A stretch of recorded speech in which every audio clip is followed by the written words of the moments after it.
this is some PR that she's spinning. Like, one day I'm coming for you. Not today. Back up. Not today, but one day. And that is super fishy to me. Hey everybody, welcome to another episode of Relationship Theory. I'm your co-host Tom Bilyeu, and I'm here with my beautiful wife and co-host Lisa Bilyeu. This is from Anonymous.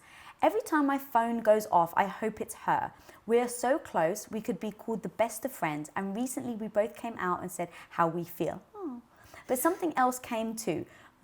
She said she feels like there is a certain amount of growing we both have to do before it's ready for us to be in a relationship. But she wants to know that she's coming for me.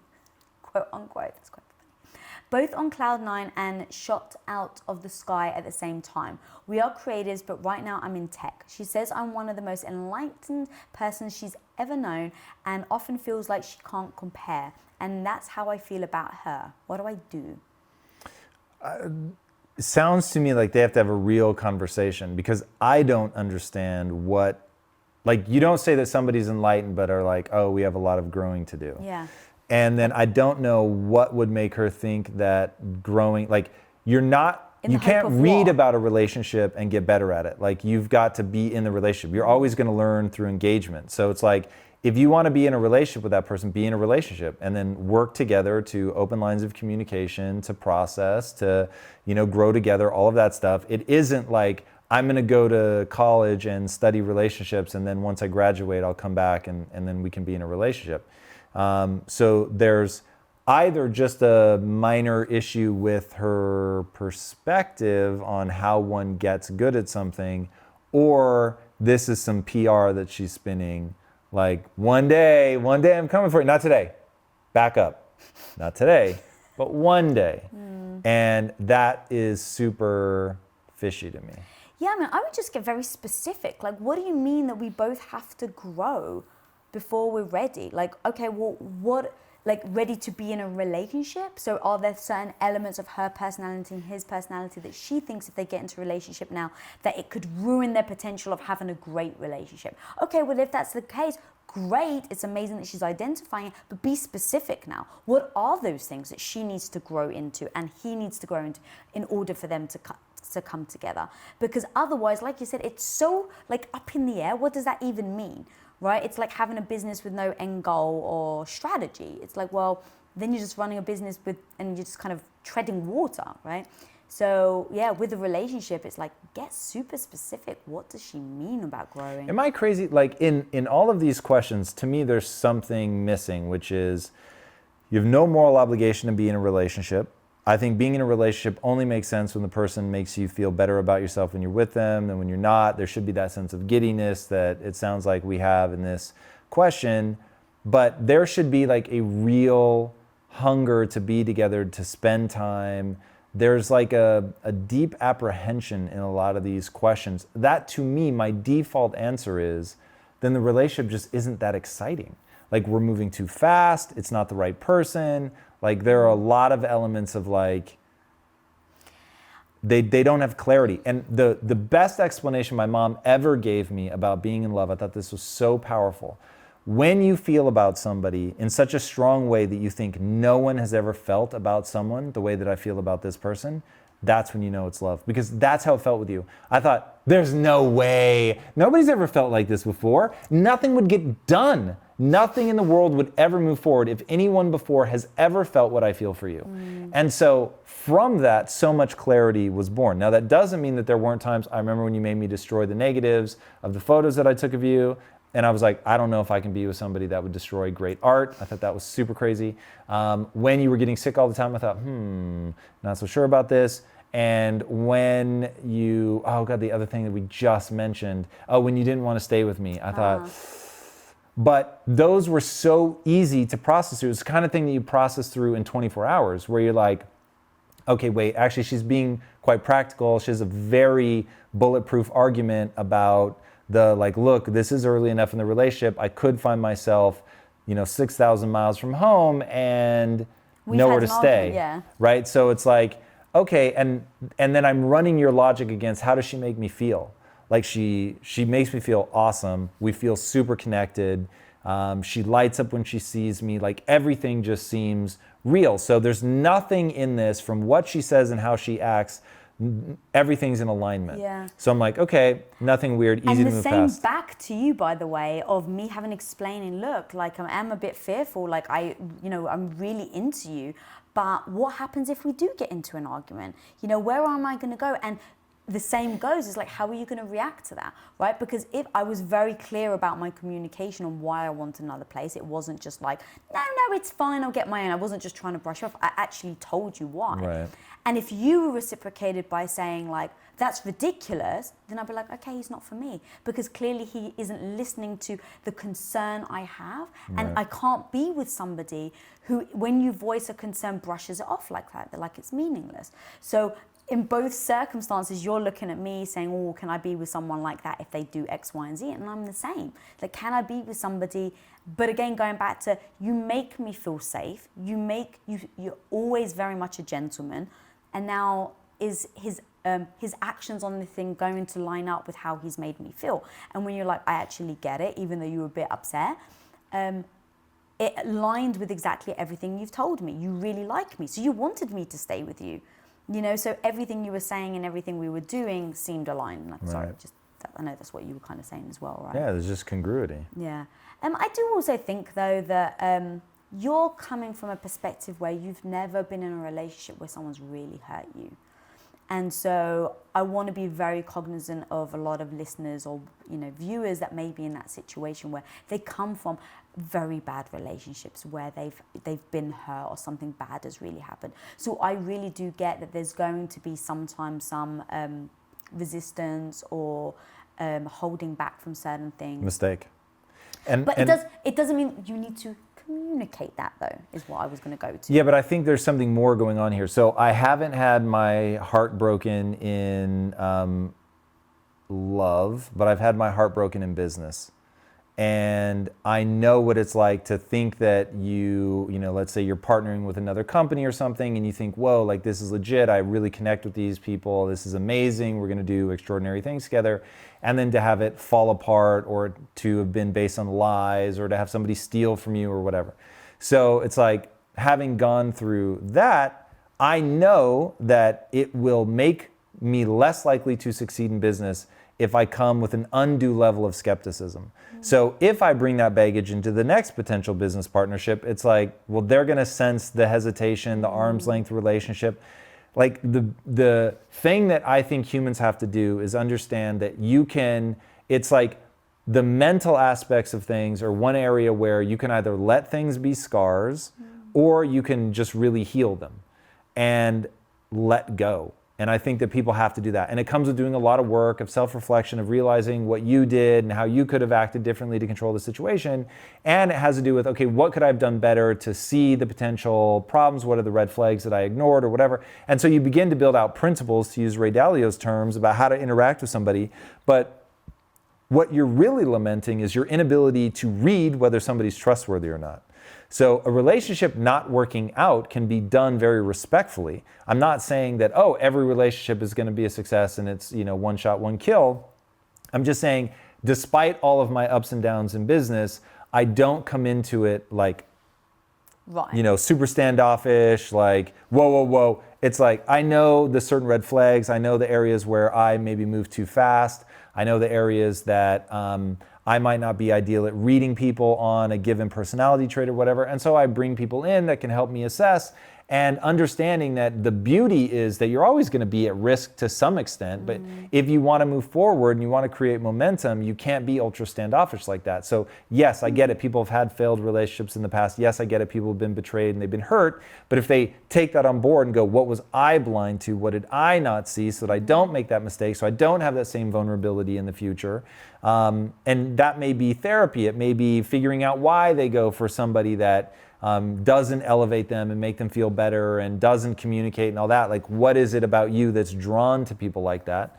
And then what is it that's lacking in your skill set? Like, I really believe that 80% of a successful relationship is definitely selection. I don't want to take that away from you.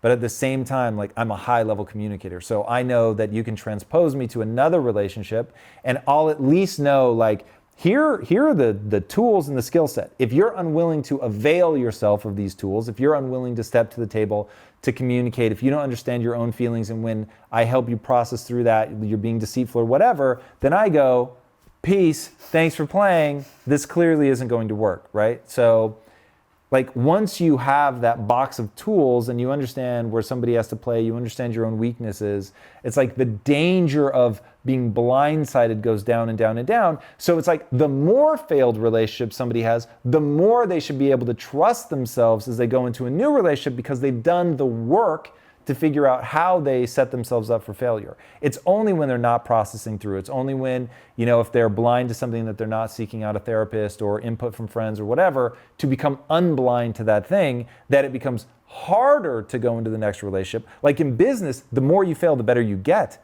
if you're assessing your failures. Mm-hmm. And so in relationships, I don't know, there's something like people are so quick to assume it means that they're damaged, they're bad, they're whatever, or worse, the other person is damaged, they're bad, and they don't recognize the cycle. It's like neither of those two things are true. What is true is you have deployed poor relationship tactics, they have deployed poor relationship tactics, you have come together with poor relationship tactics and maybe personality deficiencies, you're not examining those, and you're trying to move forward without fixing the problem. So yes, you're going to keep having the same problem, but it does not need to be that equation.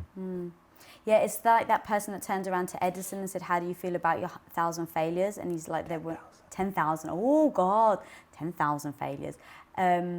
Basically, how do you feel about your 10,000 failures? And he's like, they're not failures, they were steps. And it's like, oh my God, when I heard that, I clearly didn't remember the stat, but loved it, because it really is the like, well, no, if you see it as a failure, you may stop. But if you can see it as a step, okay, I've learned this and now I'm going on to the next thing, and treat that like you would a business or a relationship, 100%. It's, I think, when it's not just the mind, right? It's not just your thoughts, it's your heart.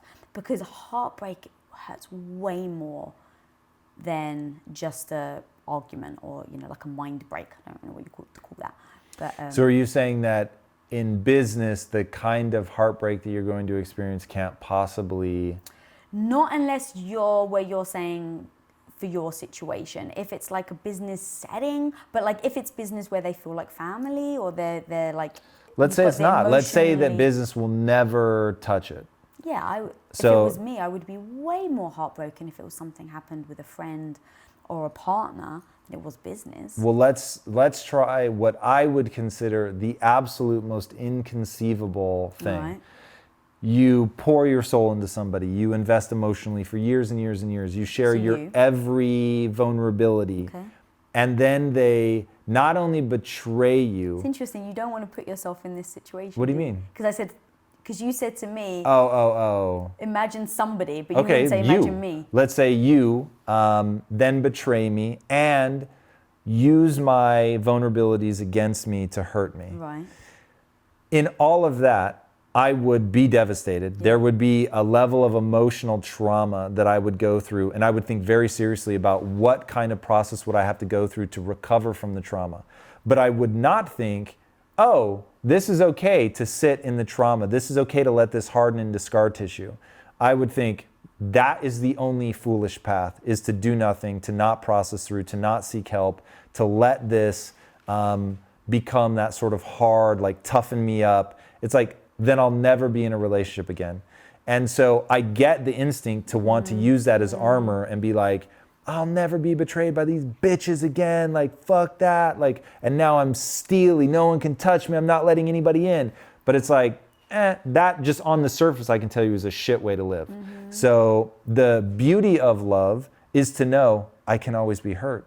That this person has the exact key of how to destroy me emotionally. And if they did, that I'm not, like, as a rule in my life, I'm not going to let that affect who I am, how I see myself, that I already have my rules locked into place to how I would deal with you if you betrayed me. And it's a very simple two-step process. I will never come after you because that's not my style. I would give you half my shit and be like, you earned that long before this stupid thing that you did that betrayed me. And now I'm never going to think of you again, other than what I have to do to process through the grief and the betrayal and all that to make sure that I can open my heart to the next person. And just hearing you say that breaks my heart. Obviously, I'm not going to go do anything. But hearing you think of you not thinking you were the one that wanted me to put I myself in a situation, homie. I know. So I was happy to make this abstract. No. I actually like that it's personal. It And you feels know more me. real. That's exactly how I deal do, with things. but just even hearing you say that you would just like not think about. I would flip Obviously, the switch. Yeah, and I get it. But by the way, you still have to process that grief and all that. Right. I just wouldn't allow myself to opine for you, to long for you, to paint a picture of how things used to be and like, fictionalize this like, oh my God, it was so great and it will be unmatched. I would immediately start training myself. My next relationship will be better. And I'm so grateful for what I've been through here because now I can learn something about myself. I'll be empowered to find a better relationship, to navigate that relationship better, to not make the same mistakes. And I would just be doing that. And I would have to really think about how I wanted to handle the betrayal because for me, it's when I have quote unquote been betrayed by people in the past, my response is always, but that's their true nature. And that's why I would be so surprised by a betrayal from you. I would actually think she's got a tumor, 100%. She has a brain tumor. Would you? Good. Actually, I'm glad. It would not be keeping with your character to betray me. That doesn't mean that I couldn't see an instance where you would break up with me. For sure I could. But yeah, of course. There's only so much I can neglect you, and then you would break, and you would try 1,000 different ways to get my attention. But if I continued to fail to deliver against that, you would hit your breaking point and say, I can no longer do this because I no longer feel like I'm your number one, like all of that. And out of self-preservation and a desire to have your most beautiful life, you would eventually leave. So I can clearly imagine that scenario, which is why I never want to, I would react in kind and aggressively. Makes you sad? Yeah, it just got me a little emotional. But does it make you sad? I mean, to think about life without you. I don't want to derail the Well, that I conversation, get, but does it make you sad to think that I can imagine that there is a scenario under which you would leave? Oh, that's a good question. It makes me, God, it's funny because it makes me sad, but obviously it's good that you acknowledge it so that you know to never allow it to get to that point, if that makes sense. Yeah, I mean, this to me seems like you should be like, oh my God, it's amazing. He's the best ever. I can't believe he thinks about this. This is so incredible. This is why we'll be together forever. And you're like, this makes me sad that you can imagine. It's look, I know you, and this is the sort of thing we always need to talk about and think about, but the thought of being without you, the thought of thinking that you could push me to break up with you, I don't know, it's just a sad thought. Yeah, I totally agree. And I just want to make sure that the sad thought is that there could be a world where we're not together. I'm with you. That Jesus. Fucking freaks me out. Losing you and brain damage. Those are my two fears. Yeah. Two. I don't fear losing money. I don't even fear the other people in my life dying. That would suck, but I don't live in fear of it. Yeah. It would be heartbreaking, traumatic, all that. I live in fear of losing you because I know how much of just my identity and everything is tied up in you.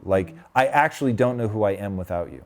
And so I love that. I don't say that oh my God, that's so weird. I have to be so careful and really define myself, as totally separate. I want to be completely enmeshed with you. But that makes me very protective of the relationship because I went all the fuck way in. And so it's cool, I've allowed my identity to be completely caught up in an us. And I'm down for that. I love that the most. But now I have to be ultra protective of that. And we've spoke about that. We spoke about us going all in, about making sure that we intertwine our lives so that we are one. And because so many people, there's a lot of people out there right now, they're thinking they're freaking crazy. You don't go in that. Especially people that have been scarred, right? Especially if you've been in a relationship that you went all in and the other person hurt you. And now you're back at square one. Now, before you, I had a long relationship. Obviously, it wasn't serious like us. I was, in my early teen years.